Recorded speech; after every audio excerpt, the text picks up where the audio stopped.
আমাদের অত্যন্ত প্রিয় শান্তি কাকু অর্থাৎ শ্রদ্ধেয় শ্রী শান্তিময় চট্টোপাধ্যায়ের আত্মা স্মৃতি কামনার উদ্দেশ্যে তার অকস্মাৎ প্রয়াণে আমরা গভীরভাবে শোকাহত। তিনি এই মনসাতলার প্রত্যেকটি কর্মকাণ্ডের সঙ্গে ওতপ্রোতভাবে জড়িয়েছিলেন। তার পরিবারের প্রতি আমরা গভীর সমবেদনা জানাই। ঈশ্বর যেন এই ক্ষতিপূরণের শক্তি তাদের দেয়।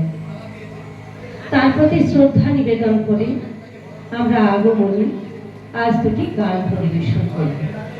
প্রথমে একটি রবীন্দ্রসঙ্গীত ও পরে একটি নজরুল।